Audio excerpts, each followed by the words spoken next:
On this episode of the Ask Mike Reinold Show, we talk about hanging from a bar to treat shoulder impingement, and we talk about how we're using blood flow restriction training at Champion. The Ask Mike Reinold Show. Helping people feel better, move better, and perform better.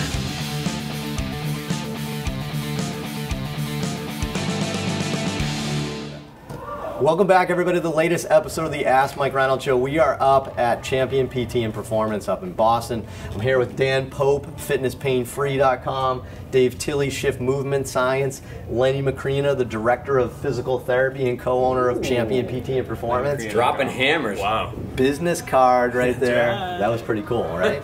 And then Travis Two-Step from the University of Kentucky. Yeah, buddy. I hope that we mean that in a nice way. Yeah, absolutely. So I don't know if you guys noticed. Look what Travis did. So if you're watching the video of this, Travis, It's like the throne. he took it upon himself to move the table today, and he came in early for work to kind of do this. Travis, why don't you tell us about your thought process on this? Yeah, I had to, not just, be behind Dave the whole time. I could kind of have a little open space.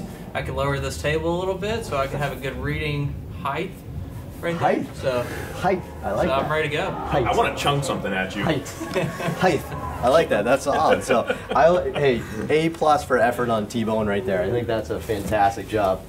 A+ effort. Good stuff, dude. All right, what do we got for questions today, Travis? From your throne, present us with questions. Game of Thrones is one. Roger from Green Bay, Wisconsin. I've noticed a new trend where people hang from a bar to get rid of impingements and other shoulder ailments. Do you recommend this fix? If so, is there a population that shouldn't do this? Well, I will start off by saying the first thing is this sort of thing isn't new. Stupid people do stupid things all the time. That's very common, actually. So, Next question. Awesome. More importantly, Green Bay. What is wrong with Aaron Rodgers? I don't know why. He said Green Bay, and I just thought of. I watch a Packers game, and I'm always uber disappointed. Len.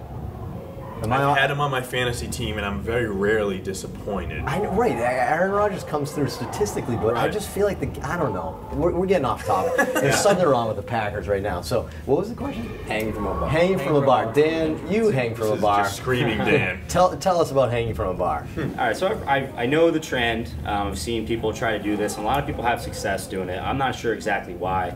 My thoughts are is when you're hanging from a bar, if you have shoulder impingement syndrome, you have to be careful because end range flexion overhead, you could be approximating the greater tuberosity up against acromia, and it's kind of like a Neer's test. So if someone's aggravated enough, they're hanging from a bar in this position, you're just compressing the tendons more than might be irritated already. So you have to be really careful, and there's some people who have impingement that can't hang from a bar, so immediately I think it's just a bad decision for them. The other thing is that when you're hanging from a bar, your humeral head depressors are active. So the thought is if they're active and you're pulling or you're hanging and you're actively hanging, then maybe you're getting the ball pulled down in the socket, you're working some of the humeral head depressors. So in some ways, maybe you're strengthening the scapula, you're pulling the humerus down, and that potentially could be a good thing. The other thing is maybe you're just gradually loading the shoulder joint. You're staying away from other exercises for a bit, and just that is enough with time to get better. But to be honest with you, I just don't think it's a very good way to treat your shoulder. There's I can't imagine. much more we have as physical therapists to give you. And to me, like, maybe that'll help you, but it's just, if you go on forums and start reading around and seeing what people are doing for their pain problems, it's absolutely ridiculous. And I don't want to say that's ridiculous, but it's definitely not the best way of going about it. I'll say it's ridiculous. I don't mind saying it's ridiculous. It's ridiculous to work on shoulder pain and shoulder impingement. Now, Dave, hanging from a bar has many benefits and some pros here. It's just not for treating shoulder impingement. Dave, as you tell me, from a gymnast perspective and hyperlax, you're probably getting some decent amount of strength and even dynamic stability from the mechanisms Dan kind of talked about in that position from being able to hold your body weight over time.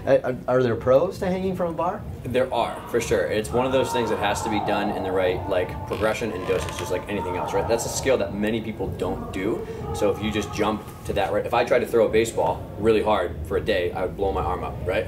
No doubt. But the same thing is like traction forces are extremely good for dynamic stability of the cuff if you have the range of motion and you're in the right range of motion that's safe for you, right? When you load it appropriately, you do the proper drills. There's thousands of drills like from Power Monkey and like that we teach people that are perfect for slowly getting into these skills that are just weird for people. Like, not many people hang from a bar, not many people are on their hands. Like, gymnasts are weird like that. So that's where all of this fad came from. Right. Is people who are just trying to hang to make it feel better. And I don't know, I feel like Dan and I see a ton of people who are like in that boat. They're like, all right, well, my shoulder doesn't hurt as bad anymore. Like, what should I do? And I'm like, I'll try to hang from a bar. Try to do some pull-ups. And it's like, whoa, that's the equivalent of me being like, I'm just, my knee feels a little bit better. Let me squat 135 and just see what happens. Right, and correct me if I'm wrong, but the reason why you have shoulder impingement is probably from lack of mobility somewhere, and it's probably not even always your shoulder.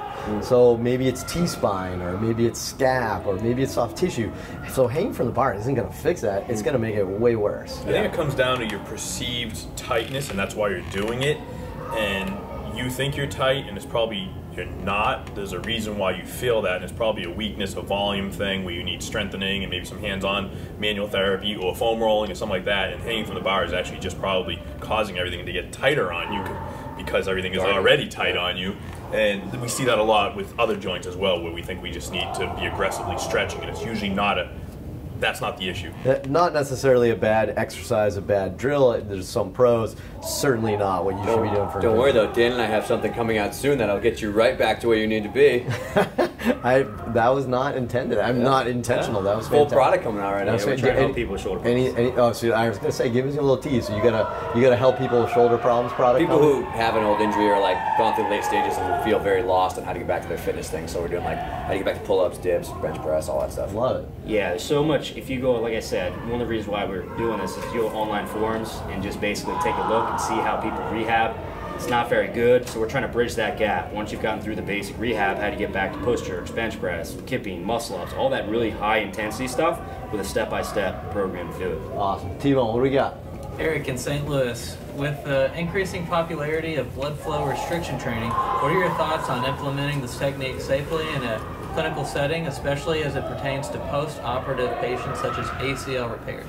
This is a big episode. We should have spaced these out better. So, blood flow restriction training. Maybe we'll just do 2 questions on this one. Yeah. Blood flow restriction training. So, we're using it in Champion here. We are using it. And, you know, I think if I had to summarize it, there's probably like 2 groups of people that could potentially be using blood flow right now. One is for rehab and one is for performance enhancement, right? We've been playing with it ourselves for performance enhancement, right? So maybe we'll talk about that real quick first. Dan, have you done it yourself too, Dave? So I haven't really done it myself yet on performance enhancement. Len, have you done it? No. He hasn't done it. There's 1 per month goblet squats. So why don't you? What's your thought? I mean, briefly, like, what's your thought on performance enhancement? Where are we at Champion with blood flow on performance enhancement? Here's one of the things I think is really nice, especially for a bit of an older athlete. I mean, when you look at training and you're trying to build muscle mass and strength, we look at kind of ultimate tensile loading, so really heavy weights. Then we're looking at a rep range more for hypertrophy and time and retention, and somewhere between like 6 and 15 reps maybe, where you're building muscle mass in that way. And then blood flow restriction training is, in my mind, kind of a third way to do this, where you're not necessarily loading the muscle up very much, but you're still getting physiologic changes that improve muscle mass and strength. So at least one of the things I've been doing is a way to add additional volume to my training in a way that doesn't bang up my joints as much as the typical hypertrophy and the typical strength, which is awesome for an older athlete that just can't handle that amount of volume, but they need that volume in order to build muscle mass. So that's how I've been just tinkering, at least a little bit. Okay, so you've used it, so what do you think about it for yourself? Have you noticed anything? You feel different, or is it just that initial swole look and then it goes away? I did measure, so I did 4 weeks where I measured my arms cold. So after a weekend where I didn't train, I measured my arms. And then I did twice a week blood flow restriction for the arms, which in reality, looking back, is probably a little too much to fit into my training program, so I've had to tinker it a little bit. And I actually just bought a pair. It's at home right now, so I can tinker with it some more. But then I went through 4 weeks, and then I remeasured, and I gained, it was 3/4 an inch on one arm and 1/2 an inch on the other, so it did make a big improvement. That being said, I also increased my calorie intake by quite a bit, and then I tweaked a few variables in my training. So it's tough to just tease out a little bit of what changed it, but I do think it was something that was helpful for me.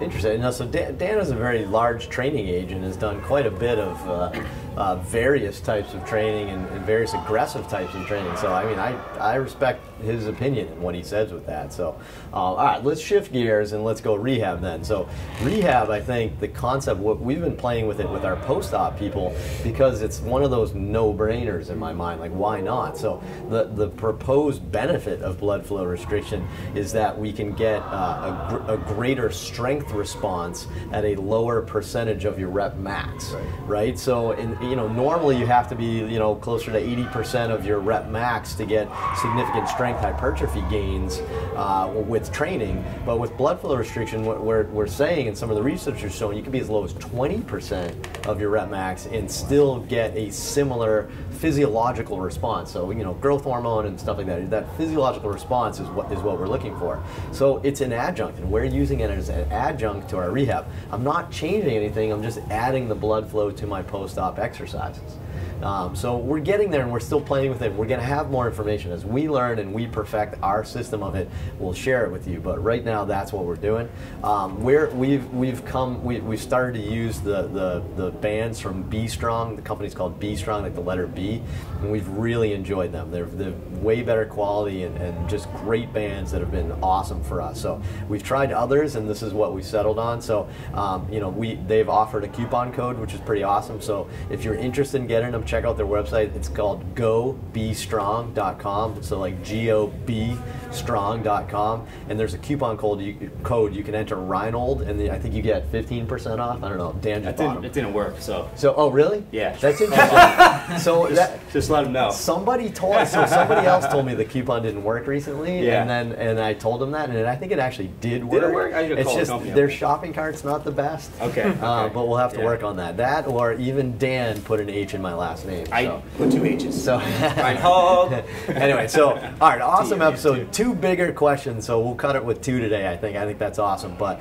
thanks so much for joining us. Head to MikeReinold.com. Click on that podcast link. Keep asking us questions. We're having a blast. We're getting there. We're almost in the 80s, I think, with episodes. So we're getting big hundo episode coming soon. I know. We got to celebrate. That should be a cake sometime in the fall. We should get it. We definitely need a cake. Gluten-free cake. Definitely. Yeah. It'd be awesome. But go to iTunes, subscribe, rate, review, whatever, all that fun stuff, and we'll see you guys on the next episode.